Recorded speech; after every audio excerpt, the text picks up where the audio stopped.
Salut à toi, c'est Hermès, ton moniteur auto-école, enseignant de la conduite et de la sécurité routière. Aujourd'hui, je te propose un examen complet du code de la route, commenté et corrigé. Allez, on perd pas de temps, on commence tout de suite. Question numéro 1. Le temps de réaction est de 1 seconde dans un état normal. Oui, réponse A. Non, réponse B.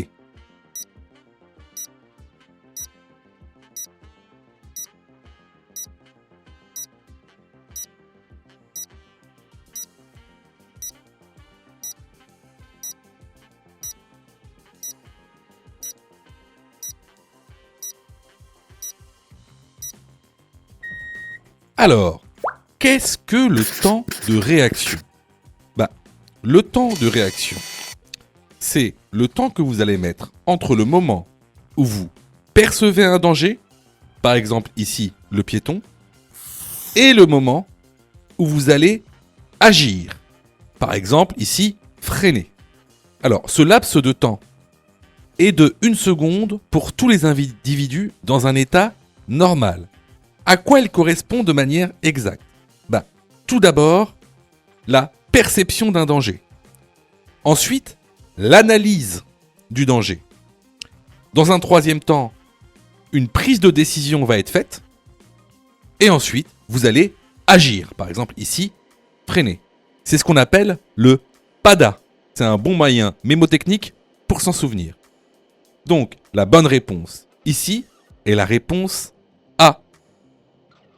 Question numéro 2. En cas de forte pluie, je réduis ma vitesse. Oui, réponse A. Non, réponse B.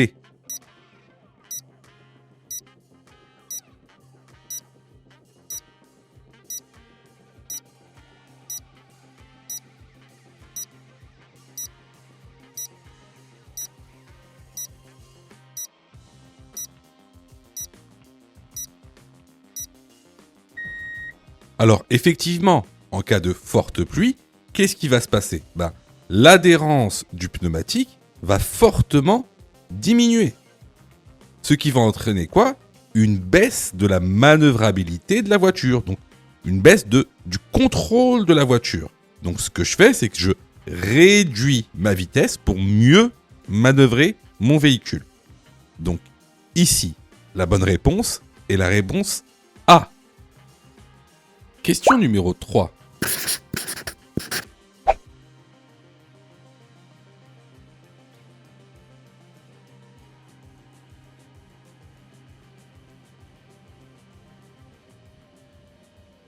Dans cette situation, réponse A, j'accélère. Réponse B, je ralentis et je passe. Réponse C, je m'arrête.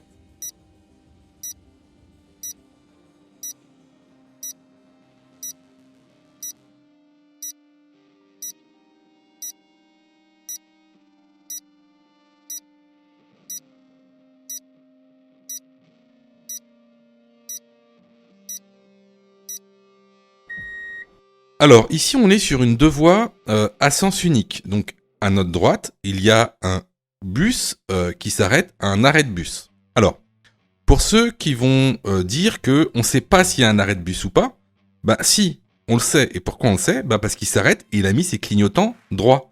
Donc là, c'est sûr et certain, qu'il s'arrête à un arrêt de bus. Alors, lorsqu'un bus s'arrête à un arrêt de bus et qu'on est derrière, il faut faire très attention parce qu'en fait, on manque de visibilité sur ce qui se passe devant nous.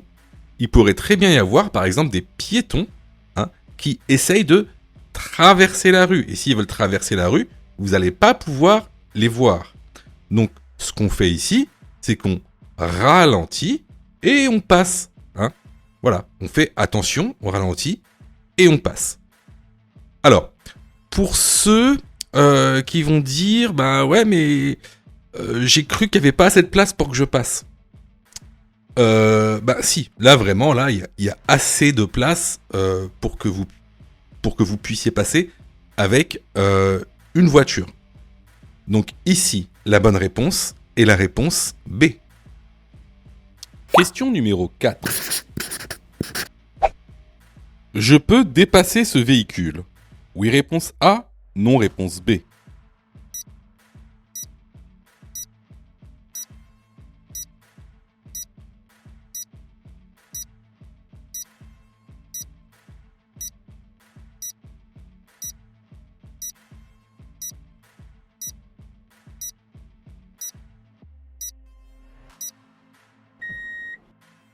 Alors ici, tu vois, pour répondre à cette question, il faut savoir dans quel type de route tu roules.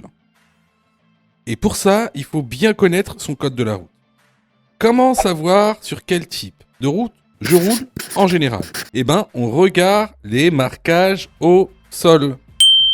Qu'est-ce qu'on voit sur les lignes de rive à gauche? Ben, on voit des lignes de rive qui sont des traits pointillés. Qu'est-ce que ça nous indique? Bah, ça nous indique qu'on n'est pas dans un sens unique. Si la ligne, elle avait été une ligne continue, ça veut dire qu'on est sur une voie à sens unique et j'aurais pu dépasser tranquillement. Là, on est sur une route à double sens de circulation. Donc, si je double là, avec très peu de visibilité, comme vous voyez bien, on a très peu de visibilité. Si je double, il y a une probabilité pour qu'une voiture arrive en sens inverse. D'accord? Donc ici, je ne peux pas dépasser de véhicule parce que je suis sur une route à double sens de circulation. Si j'avais été sur une route à sens unique, là j'aurais pu dépasser. Peu importe la visibilité. Donc ici, la bonne réponse est la réponse B. Question numéro 5. Lorsque je roule derrière un poids lourd, il est préférable de... Réponse A, m'avancer. Réponse B, reculer.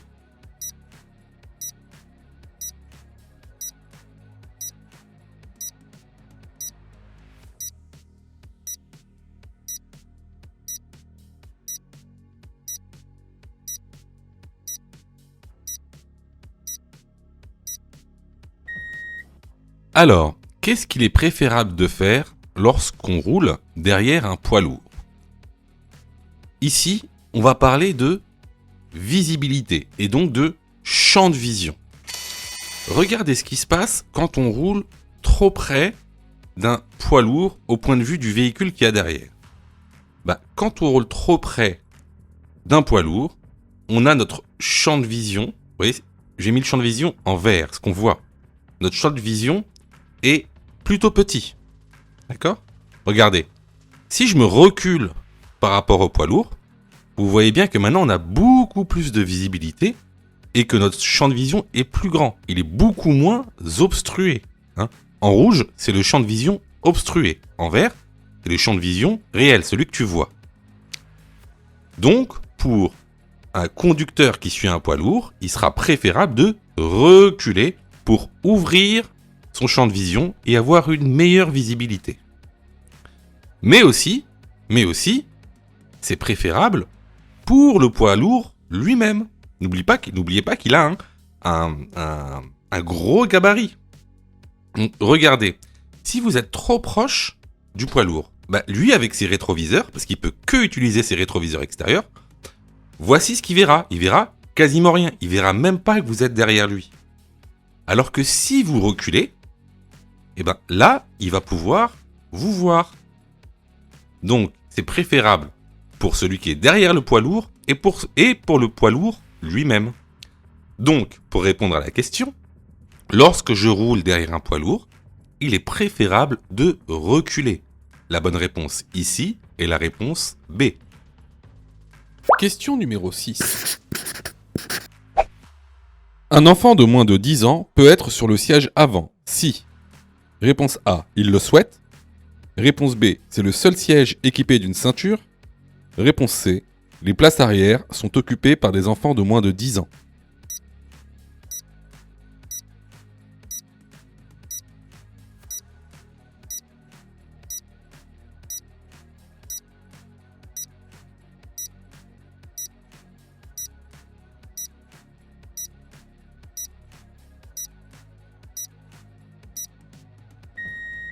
Alors effectivement ici, en fait, là c'est une question aussi de cours.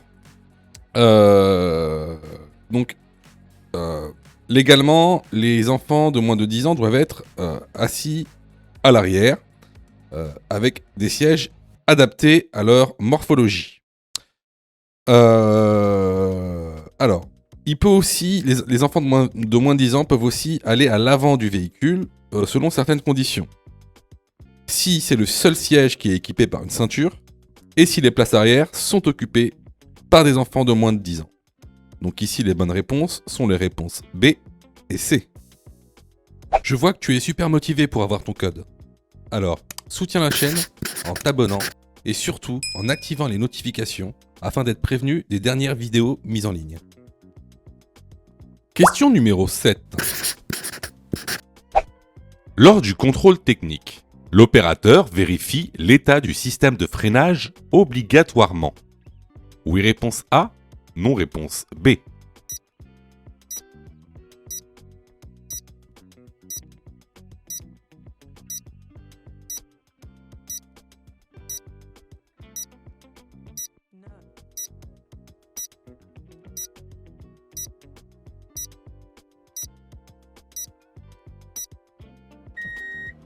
Alors, qu'est-ce qui va se passer précisément durant un contrôle technique ?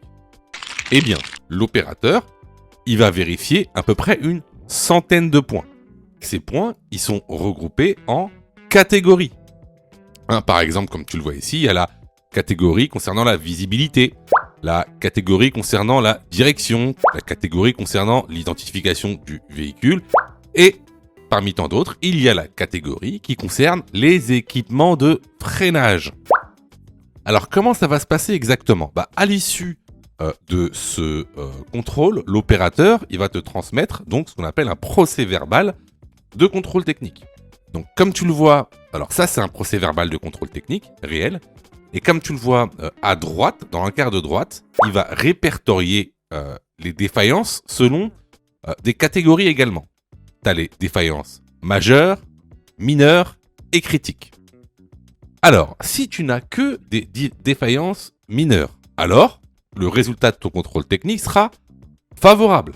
Et il viendra coller un timbre sur ton certificat d'immatriculation avec la lettre A. Donc tu reviendras dans 2 ans pour ton prochain contrôle technique.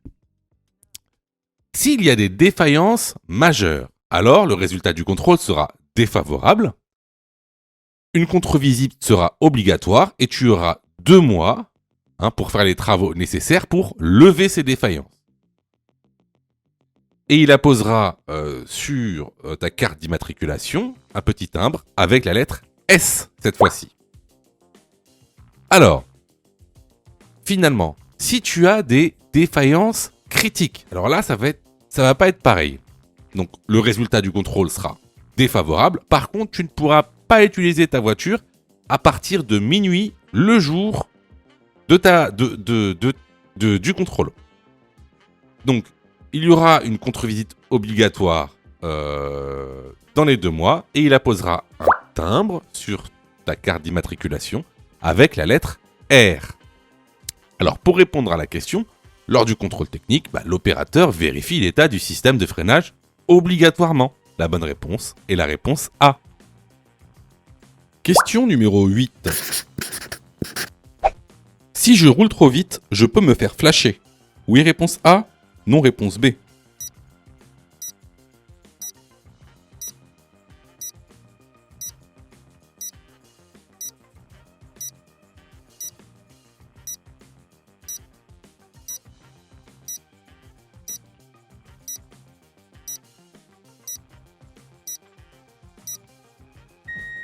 Alors effectivement, vous voyez ici, il y a ce qu'on appelle donc un radar qui peut déterminer votre vitesse et donc vous flasher si vous roulez au-delà de la vitesse maximale autorisée. Donc ici, la bonne réponse est la réponse A. Question numéro 9. Pour dépasser ce vélo, A. Je m'écarte. B. Je reste sur ma voie.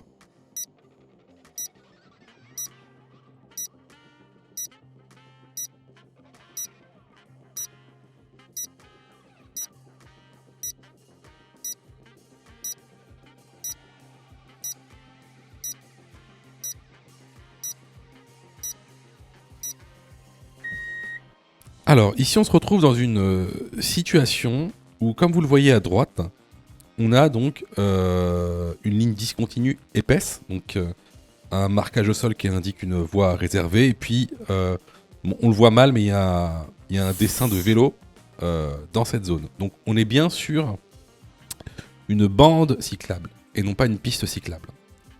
Donc, on a affaire à une bande cyclable avec des vélos dessus. Alors, si je souhaite dépasser ce vélo, il faut savoir une chose, c'est que là on est en agglomération.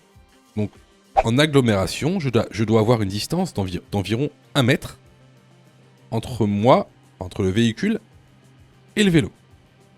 Donc là on voit que le vélo est à gauche de la bande cyclable. Donc pour le dépasser, il faudra que je m'écarte. Alors, bien sûr, avant de s'écarter ou de changer de direction, on regarde toujours le rétroviseur, on regarde ce qu'il y a derrière nous. Là, lorsque je regarde le rétroviseur, je vois que la voie de gauche est libre. Hein. Il y a une voiture blanche, elle est vraiment au fond. Donc, je peux m'écarter. Donc ici, les bonnes réponses, ce seront les réponses A. Question numéro 10. Je dois toujours actionner mes clignotants quand je quitte un stationnement. Oui, réponse A. Non, réponse B. Ici, je peux quitter mon stationnement immédiatement. Oui, réponse C. Non, réponse D.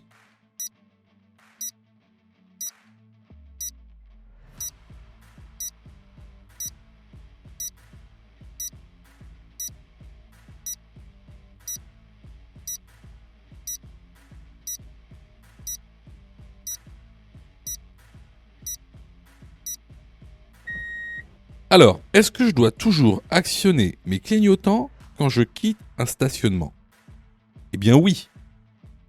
Il va falloir que vous préveniez les autres usagers de la route de votre intention de sortir de votre stationnement.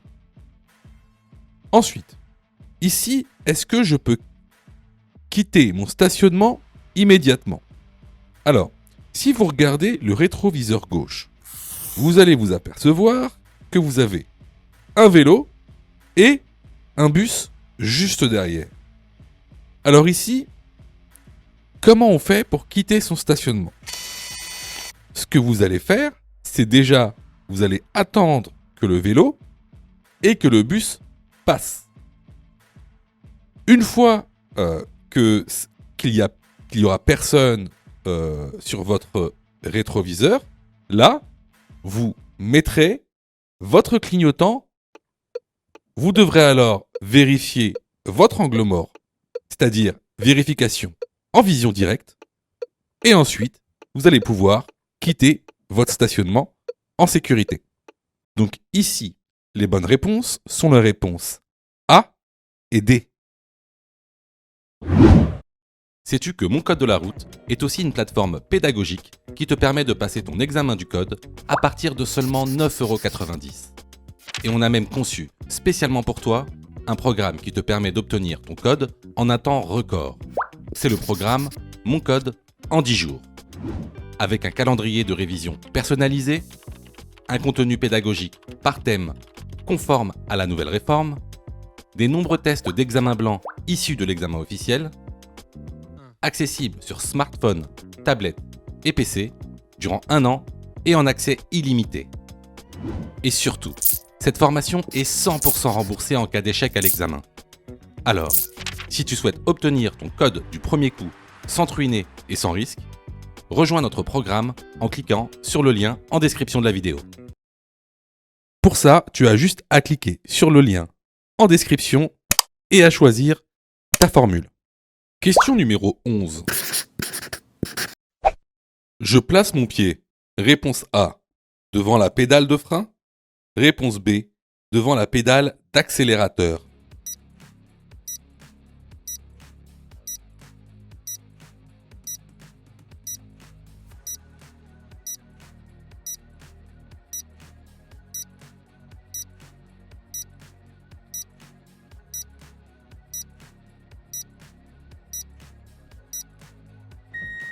Alors ici, vous voyez, il y a un véhicule blanc qui arrive par la droite.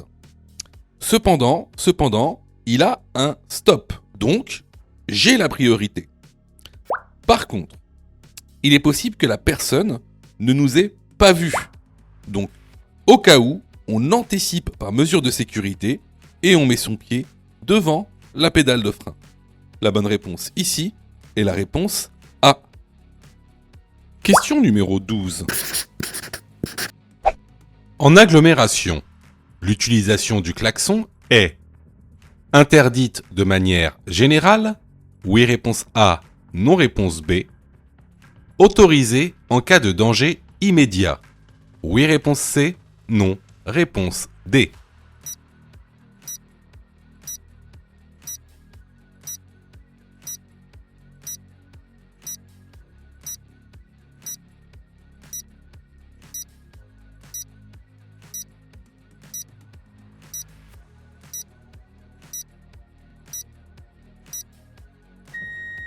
Alors effectivement, en agglomération, l'usage du klaxon est strictement interdit.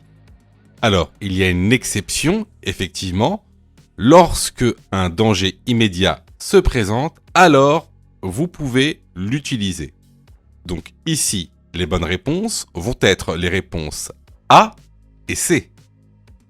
Question numéro 13. Dans cette situation, A, je laisse la priorité à droite et je passe. B, je m'arrête.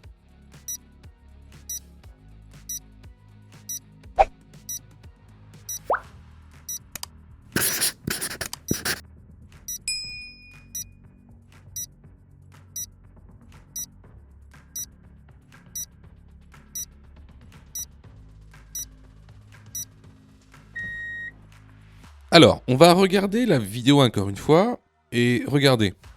Vous remarquez ici que le feu clignote orange au milieu. Alors, ça c'est du cours, hein. Ça c'est vraiment du cours. N'oubliez pas, il y a la formation qu'on vous propose en lien dans la description. Alors, ce qu'il faut savoir, vous avez deux cas de feu qui clignotent à l'orange. Vous avez le premier cas où il clignote à l'orange au milieu. S'il clignote à l'orange au milieu, ça veut dire que le feu est en panne. Donc le feu ne marche pas. Donc on reste dans des règles de priorité d'intersection. Donc si le feu ne marche pas, c'est priorité à droite. Deuxième cas, le feu clignote à l'orange, mais en bas.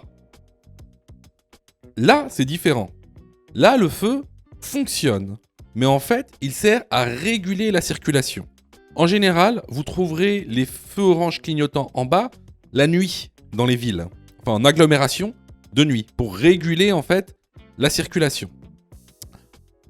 Alors, s'il n'y a pas de panneau sous le feu, priorité à droite. Comme quand il est en panne.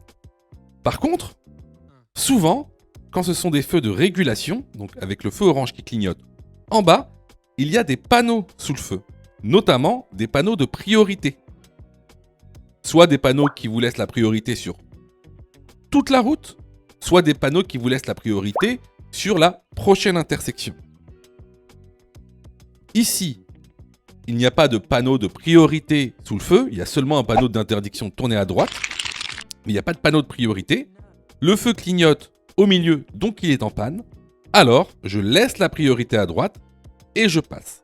La bonne réponse est la réponse A. Question numéro 14. Je roule à 50 km/h. Ma vitesse est adaptée. Oui, réponse A. Non, réponse B.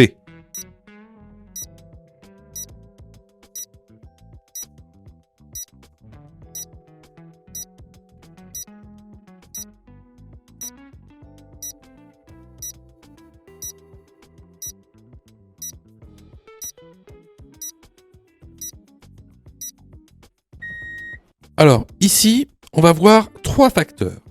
Le premier facteur, c'est qu'on roule de nuit, donc avec une visibilité plus faible qu'en journée. La deuxième, regarde bien, c'est qu'on est en pente. Donc ce qui augmente notre manque de visibilité. La troisième, c'est la signalisation verticale, le panneau qui se trouve à droite et qui nous indique qu'il va falloir céder la priorité à droite à la prochaine intersection. Donc, pour ces trois raisons, ma vitesse n'est pas adaptée. Ici, je dois ralentir. La bonne réponse est la réponse B. Question numéro 15. Je passe immédiatement. Oui, réponse A. Non, réponse B.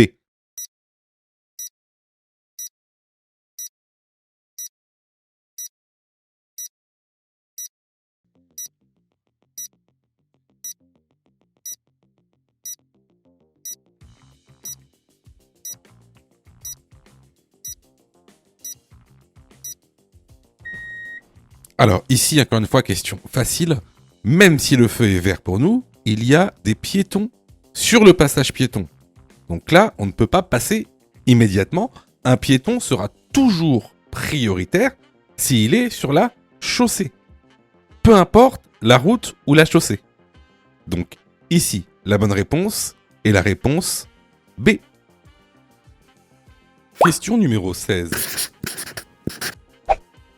Je circule sur une route à chaussée séparée, à 80 km/h. La distance de sécurité est de réponse A, 58 mètres.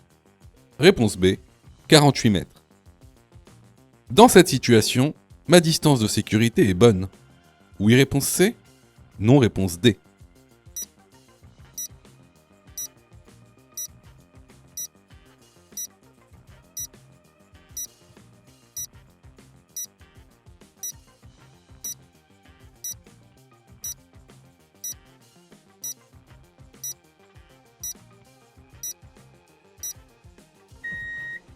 Alors n'oubliez pas, ça c'est vraiment des questions récurrentes sur le nouveau code de la route. Donc là on parle de calcul de distance des sécurités, mais sachez qu'il y a aussi la distance parcourue durant le temps de réaction, la distance d'arrêt, la distance de freinage.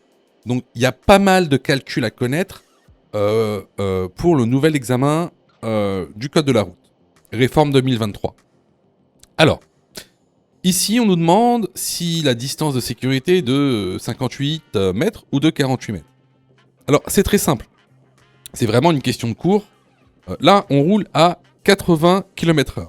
Donc, pour connaître la distance de sécurité à adapter, on prend le chiffre de la dizaine. Donc ici, 80 km/h. Le chiffre de la dizaine, c'est 8. Et on le multiplie par 3. Donc 3 fois 8, 24. Donc ce chiffre, on va le remultiplier par 2. Ça fait 48. Donc à 80 km/h, la distance de sécurité est de 48 mètres. Ensuite, on nous demande, dans cette situation, ma distance de sécurité est bonne. Là, c'est encore une question de cours. N'oubliez pas ce qu'on a vu dans la formation. Donc, pour savoir si notre distance de sécurité est bonne, on regarde les lignes de rive. On regarde les lignes qu'il y a à droite. Donc ici, on circule donc sur une route à chaussée séparée. Donc les lignes de rive font 20 mètres et les interlignes font 6 mètres. Là, on voit bien que entre nous et la voiture qui est devant nous, il y a une demi-ligne de rive. Donc il y a à peu près 10 mètres. Même pas. C'est même pas 10 mètres. Je pense que c'est même moins. Mais bon, de visu comme ça, on va dire qu'on est à maximum 10 mètres de la voiture. Donc ici, on n'est pas à 48 mètres de la voiture. Loin de là. Donc notre distance de sécurité est mauvaise. Donc ici, les bonnes réponses vont être les réponses B et D. Les vidéos sont totalement gratuites. Donc abonne-toi pour aider la chaîne. Et surtout, active les notifications pour être prévenu des dernières vidéos et avoir ton code beaucoup plus rapidement. Question numéro 17. En tournant à droite, je risque de rencontrer un piéton. Oui, réponse A. Non, réponse B. Si je tourne à droite, les piétons devront me céder le passage car le feu est vert. Oui, réponse C. Non, réponse D.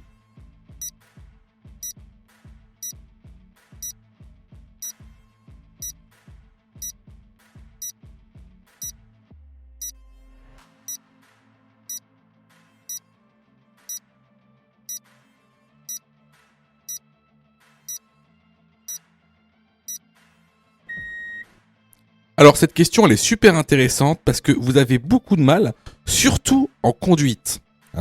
Surtout en conduite. Alors, ici on est sur une intersection qui est gérée par une signalisation lumineuse. Il faut que tu saches que dans une intersection, les feux sont synchronisés. Alors, je m'explique. Ici tu vois donc une intersection gérée par une signalisation lumineuse. Si le feu est vert pour moi, ça veut dire qu'il est aussi vert pour les véhicules qui roulent en sens inverse sur cette même route. Dans le cas général, dans 99% des cas, c'est comme ça que ça se passe. Si le feu est vert pour moi, qu'est-ce que ça veut dire ? Ça veut dire que sur les rues perpendiculaires à l'intersection, le feu est rouge. Qu'est-ce que ça veut dire ? Exactement. Si le feu est rouge pour la rue perpendiculaire, ça veut dire que le feu pour le piéton est vert. Donc, si, dans ce cas-ci, je tourne à droite, il y a de grandes chances que je puisse rencontrer un piéton. Et dans ce cas-là, il va falloir lui céder le passage. Pourquoi ? Parce que lui, il a le feu piéton au vert. Donc ici, les bonnes réponses vont être les réponses A et D. Question numéro 18. Avant d'effectuer un long trajet avec mon véhicule électrique, je m'assure que la batterie soit complètement chargée. Oui, réponse A. Non, réponse B.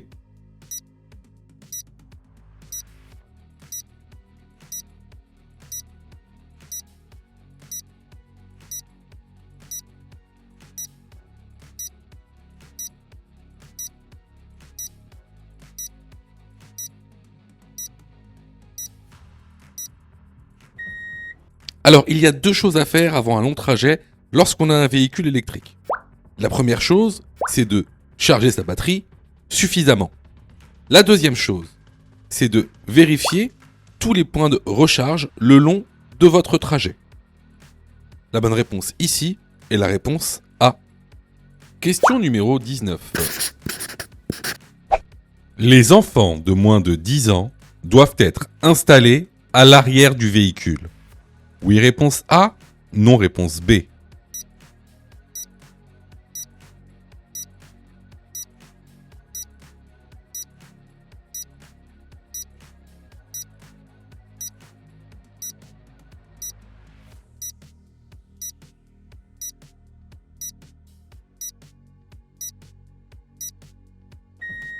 Alors, effectivement, les enfants de moins de 10 ans doivent être installés à l'arrière du véhicule dans des sièges adaptés à leur taille, leur corpulence et leur âge. À savoir qu'il existe bien sûr des exceptions à cette règle. Donc, pour tout savoir sur la réglementation concernant les sièges enfants, je vous incite fortement à aller dans la formation car il y a très souvent des questions sur ce sujet lors de l'examen officiel du code de la route. Donc, pour répondre à la question, les enfants de moins de 10 ans doivent bien être installés à l'arrière du véhicule. La bonne réponse est la réponse A. Question numéro 20. Je suis dans un état de fatigue prononcé. A. Je bois un café. B. Je me repose.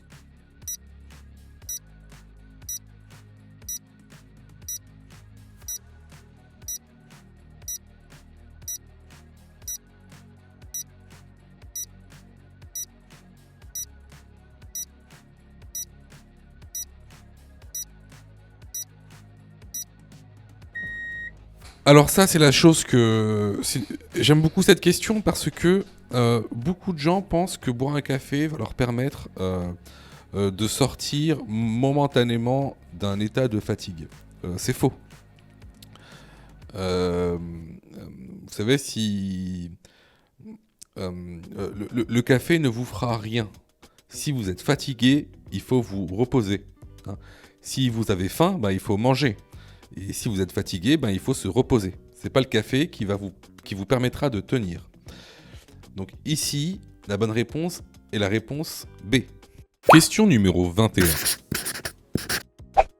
Le véhicule noir se rabat sur ma voie. Je suis en sécurité. Oui, réponse A. Non, réponse B.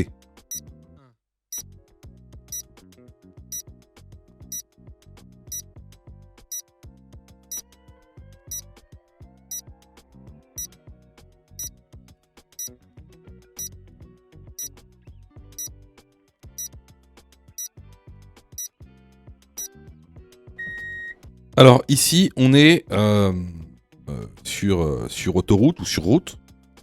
Donc là, le véhicule noir va se rabattre. Mais si vous voyez bien, la distance de sécurité n'est pas respectée. Hein, on voit bien qu'on n'a pas les 2 lignes de rive d'espace entre moi et le véhicule. Donc ici, je ne suis pas en sécurité. La bonne réponse est la réponse B. Question numéro 22. Je désactive le régulateur de vitesse en appuyant sur la pédale de frein. Oui, réponse A. Non, réponse B.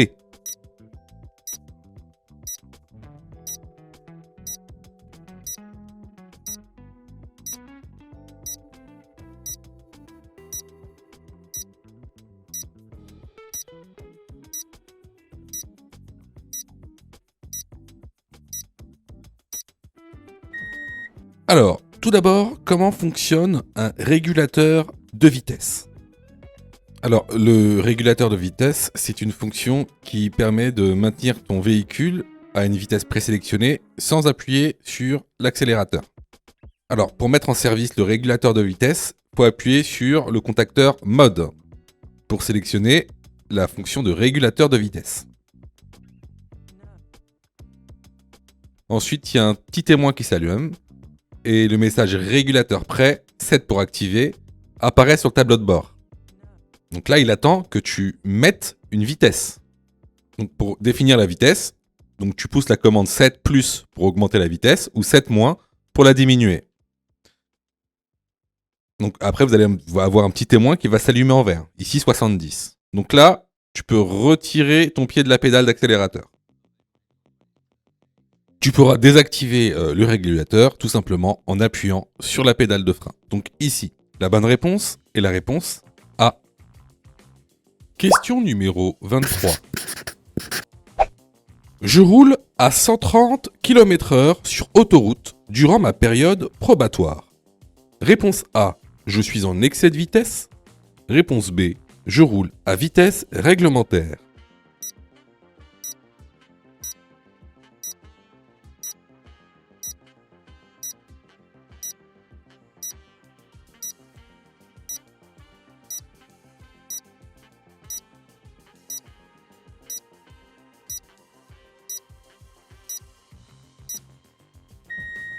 Alors, comme vous le voyez sur le document que vous retrouverez dans l'information, la vitesse maximale autorisée pour un probatoire sur autoroute est de 110 km/h. Donc, actuellement, je suis en excès de vitesse. La bonne réponse ici est la réponse A. Question numéro 24. Ce panneau indique une interdiction d'accès aux motocyclettes. Oui, réponse A. Non, réponse B.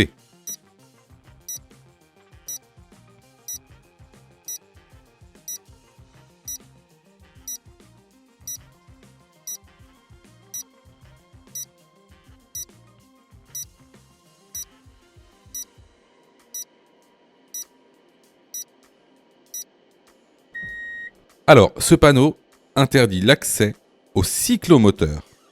La bonne réponse est la réponse B. Si tu aimes le contenu, alors prends quelques secondes pour liker la vidéo. C'est très important. Cela nous permet d'être mieux référencés et donc de te présenter encore plus de vidéos pour que tu puisses obtenir ton code le plus rapidement possible. Question numéro 25. Je souhaite tourner à gauche immédiatement. Réponse A, je dois d'abord m'arrêter. Réponse B, je passe sans m'arrêter.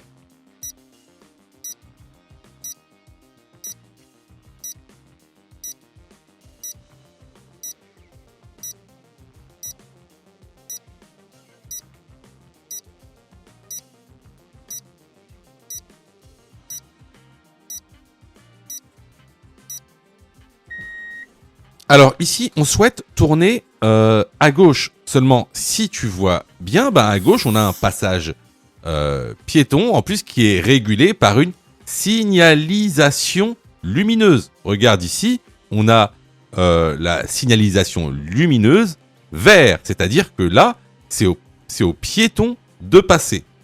En plus de ça, regarde bien, on a des piétons sur le passage piéton. Alors, on les voit pas très bien parce qu'ils sont cachés par le montant. Et ça, c'est des choses que je répète très souvent dans les vidéos, c'est que le montant constitue un angle mort. Et là, vous voyez bien que ces piétons qui sont situés à peu près sur ce montant de la voiture, on les voit pas très bien. Imaginez un montant un tout petit peu plus large, je peux vous dire que les piétons, vous ne les voyez pas. C'est un vrai angle mort, comme vous pouvez le voir ici. Donc, pour répondre à la question, je souhaite tourner à gauche immédiatement, je dois d'abord m'arrêter. La bonne réponse est la réponse A. Question numéro 26. Le clignotant est en panne lorsque le son est accéléré. Oui, réponse A. Non, réponse B.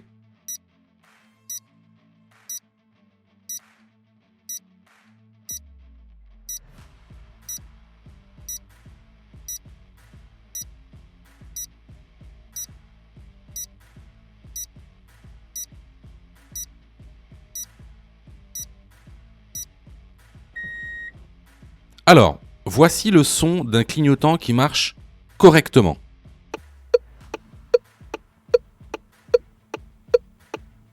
Et maintenant, voici le son d'un clignotant en panne.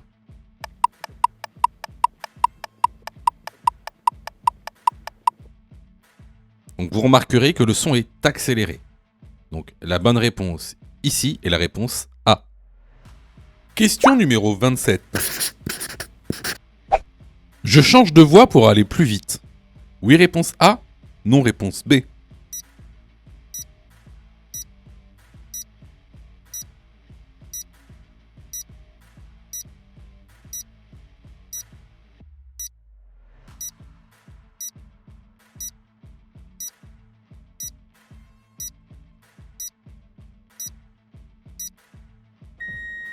Alors là, vous pouvez voir que la circulation est fortement ralentie, il y a des voitures devant, il y a des voitures derrière. Et souvent, on a l'impression qu'une voie va plus vite que l'autre. Donc, sachez que vous n'avez pas le droit de changer de voie pour aller plus vite. Si vous changez de voie, c'est parce que vous suivez un chemin bien particulier. Donc, ici, la bonne réponse va être la réponse B. Question numéro 28. Rouler en vélo permet de... Réponse A. Diminuer les émissions polluantes. Réponse B. Réduire le nombre d'accidents.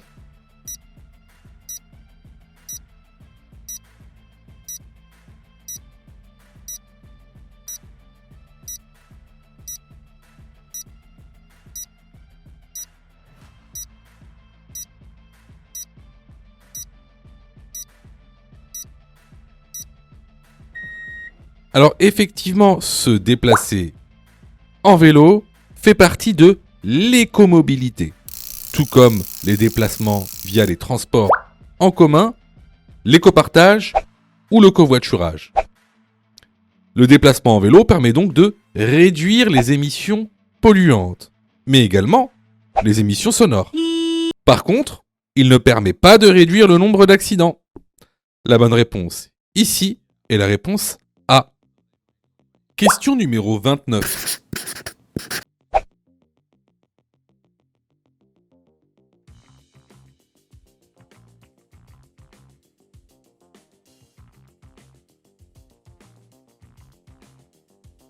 Je peux empiéter sur la voie du tramway pour contourner le véhicule.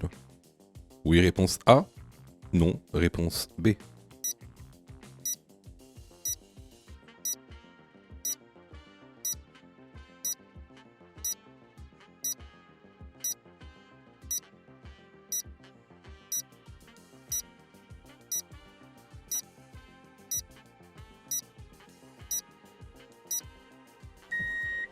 Alors, devant nous, on peut apercevoir une voiture donc grise qui est mal garée.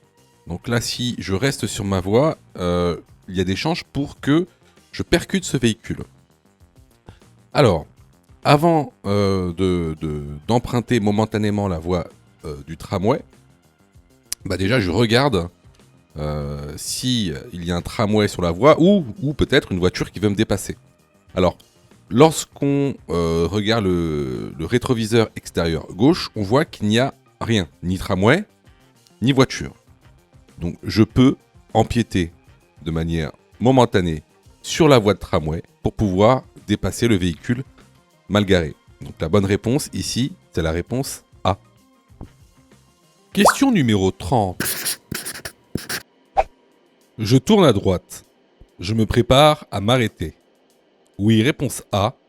Non, réponse B.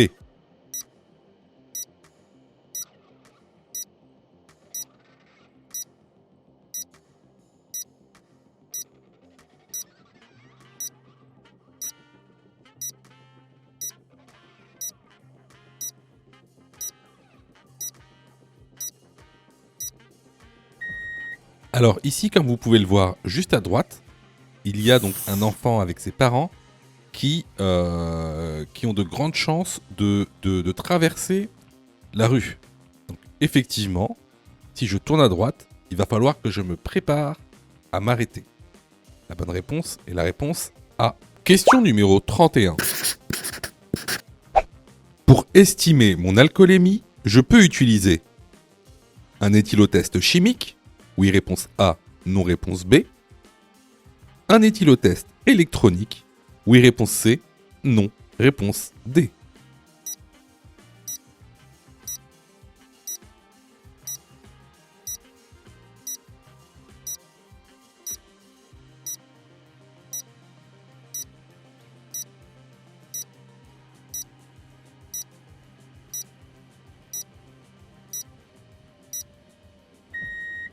Alors, pour estimer votre alcoolémie, vous avez le choix. Vous pouvez soit utiliser un éthylotest chimique, ou soit utiliser un éthylotest électronique. Les bonnes réponses ici sont les réponses A et C. Question numéro 32. Avant un long voyage, je prépare mon itinéraire en listant les stations de recharge électrique sur mon trajet. Oui, réponse A. Non, réponse B.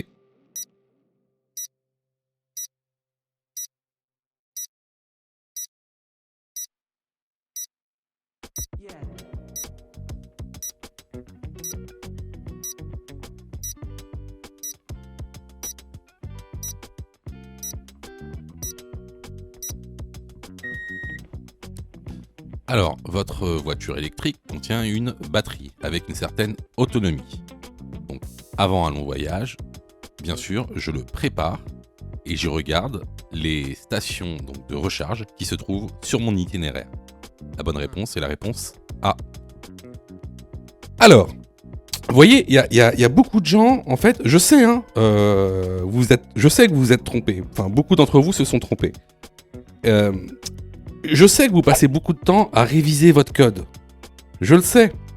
Sûrement que même vous avez une application gratuite. Mais vous savez, les applications gratuites, si c'est gratuit, ne pensez pas que vous allez avoir de la qualité.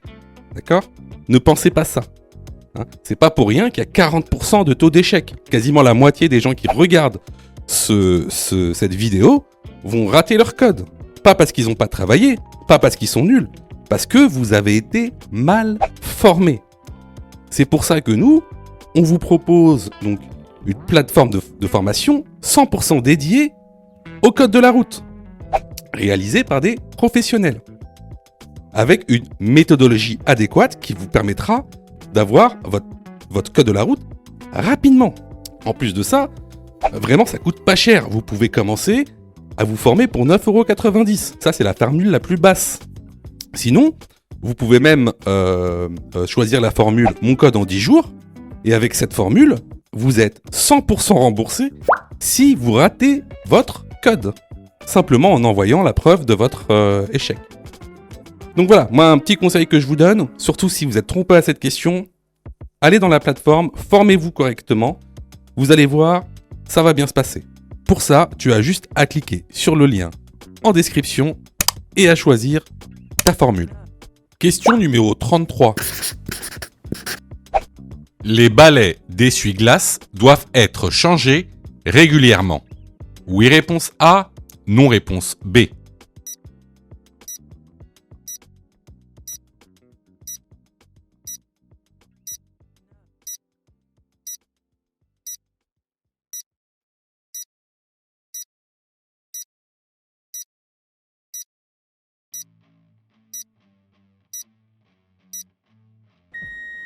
Alors, effectivement, tes balais d'essuie-glace doivent être changés régulièrement.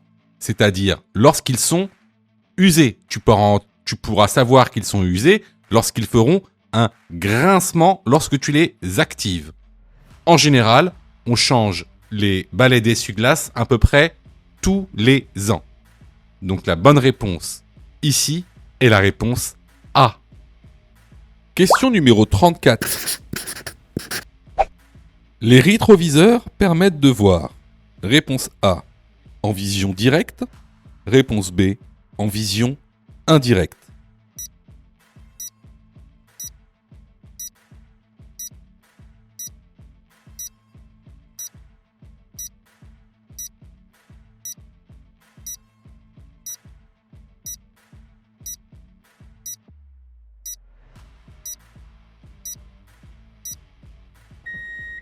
Alors, ça a l'air d'être une question facile, mais beaucoup moins que ça en a l'air.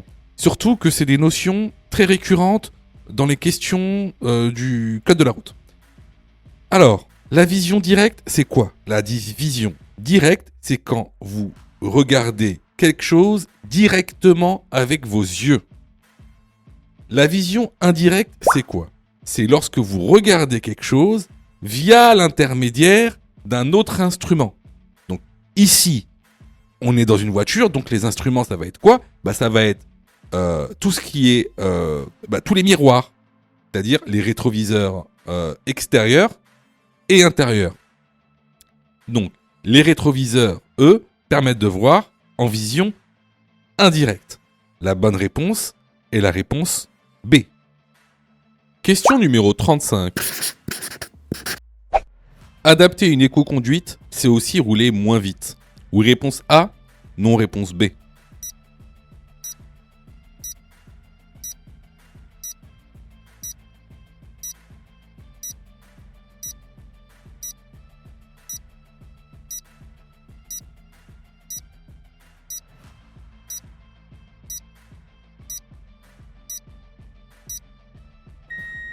Alors, l'éco-conduite, c'est adapter une conduite économique et écologique. Je vous conseille fortement de vous former sur l'éco-conduite parce qu'il y a beaucoup de questions sur les tests conformes à la nouvelle réforme. Donc ici, je vous ai mis un petit document, bien sûr qui est dans le cours, hein, je vous le mets gratuitement. Qui en fait expose les 10 conseils pour une éco-conduite. Donc effectivement, rouler moins vite fait partie des 10 conseils pour une éco-conduite. Donc la bonne réponse ici est la réponse A. Question numéro 36. Les forces de l'ordre peuvent contrôler les gaz d'échappement d'un véhicule. Oui, réponse A, non, réponse B.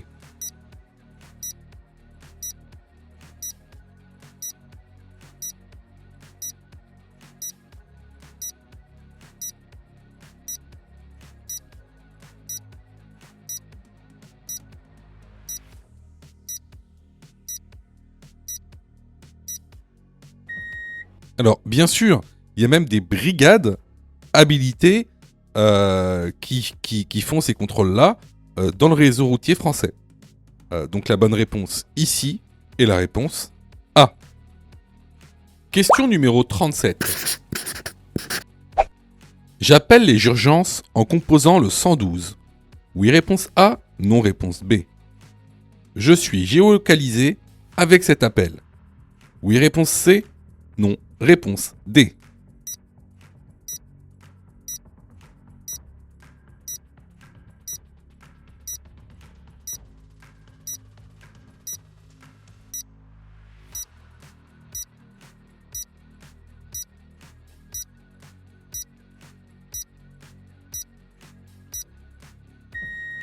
Alors, en fait, le 112, c'est un numéro d'urgence européen. Donc il est valable partout en Union européenne.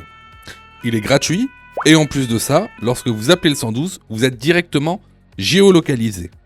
Donc les bonnes réponses ici vont être les réponses A et C. Question numéro 38. Ma visibilité est réduite. Le virage constitue un danger potentiel. Oui, réponse A. Non, réponse B.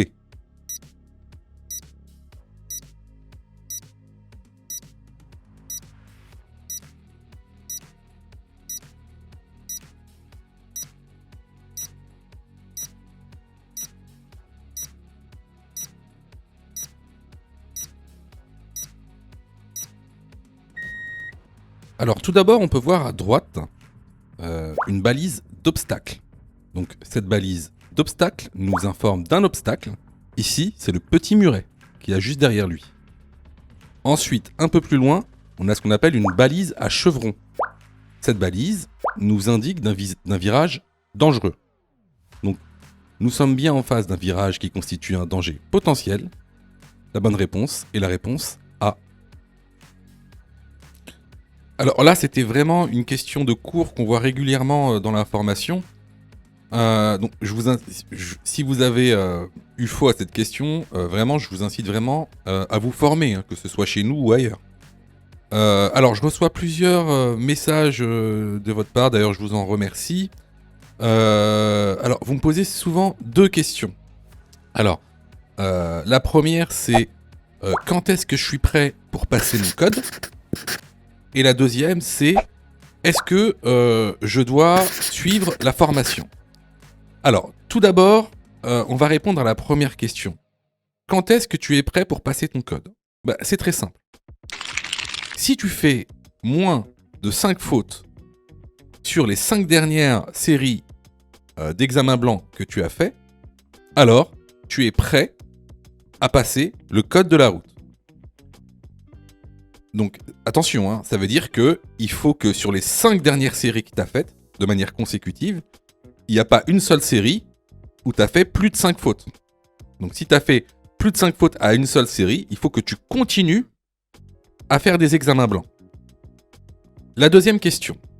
Est-ce que il serait mieux pour moi de prendre une formation ? Alors, là, c'est pareil. Si tu fais 8 fautes ou plus sur les 5 dernières séries d'examens blancs que tu as faites, alors, il est vivement conseillé de te former. Ça veut tout simplement dire que il te manque certaines notions essentielles. Ça veut pas dire que tu connais pas ton cours, ça veut dire qu'il te manque des notions essentielles pour pouvoir progresser. Et clairement, c'est pas en faisant des examens blancs que tu vas progresser, tu vas même plutôt stagner. Voilà. Donc si tu as fait 8 fautes ou plus sur l'une des 5 dernières séries que tu as faites, je te conseille vivement de te former.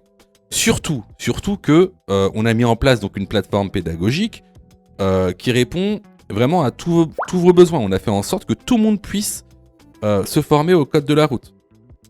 Vous avez la formule standard, par exemple, qui est à 19,90 € par an. Donc vous payez une fois 19,90 € et vous avez le droit à toute la plateforme pendant 1 an en illimité, avec tous les cours, tous les 10 thèmes, plus de 1200 questions issues de l'examen officiel, commentées et corrigées. Vous avez pour ceux, par exemple, qui veulent passer leur code rapidement, la formule à mon code en 10 jours, pour passer son code en 10 jours, qui est à 39,90 € par an, en illimité. Et en plus, si vous ratez votre code, eh ben vous êtes 100% remboursé, seulement en envoyant votre preuve d'échec. Sinon, pour ceux qui le souhaitent, vous avez la plus petite formule, la formule basique, qui est à 9,90 € par semaine. Celle-ci, c'est une formule qui est hebdomadaire, qui en général est réservée à ceux qui ont déjà passé leur code et qui ont échoué. C'est une sorte de remise à niveau. Donc, vraiment, il y en a pour tous les besoins et il y en a aussi pour tous les prix. Et c'est vraiment pas cher. Ce serait bête de rater son code alors que vous auriez pu vous former pour 9,90 €. Pour ça, tu as juste à cliquer sur le lien en description et à choisir ta formule. Question numéro 39.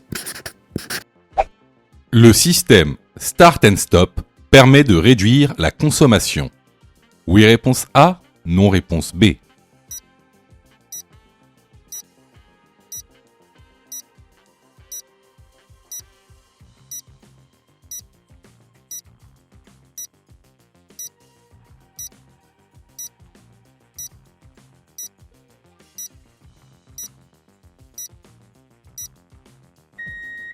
Alors oui, le système Start and Stop permet de réduire la consommation en carburant, mais également permet de réduire la pollution atmosphérique.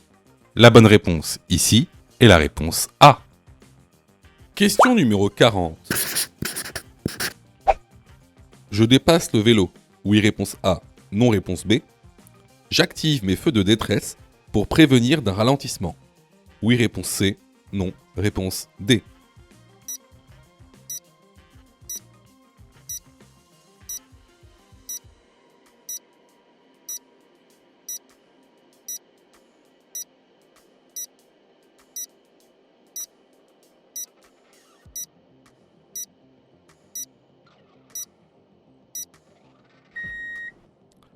Alors, comme vous le savez, pour dépasser un vélo, il faut 1 mètre ou 1,50 m d'écart entre le véhicule et le vélo. Alors ici, on n'a pas d'informations concernant l'endroit. On ne sait pas si on est en agglomération ou hors agglomération. Nous, ce sera 1,50 m ou 1 mètre. Mais regardez ici, même si on prend 1 mètre d'écart entre moi et le vélo, je sors de la chaussée. Voilà. Même si on prend le cas le plus favorable, on sort de la chaussée. Donc ici, effectivement, je ne dépasse pas le vélo. Est-ce que j'active mes feux de détresse? Oui, parce que j'arrive à un ralentissement, c'est-à-dire que si derrière moi il y a une voiture qui vient, il va pas voir le vélo, et donc il va voir seulement que je roule à très basse allure. Donc il va falloir prévenir les usagers derrière moi qu'il y a un ralentissement. Donc j'allume mes feux de détresse. Donc les bonnes réponses ici sont les réponses B. Si tu as fait 8 fautes ou plus, ne panique pas. Rejoins-nous sur notre plateforme pédagogique en ligne en cliquant sur le lien en description de la vidéo. Tu pourras alors choisir la formule qui te convient. N'oublie pas de liker la vidéo et de t'abonner pour recevoir toutes les dernières notifications. Tu peux aussi continuer à t'entraîner en cliquant sur l'une des vidéos qui s'affichent.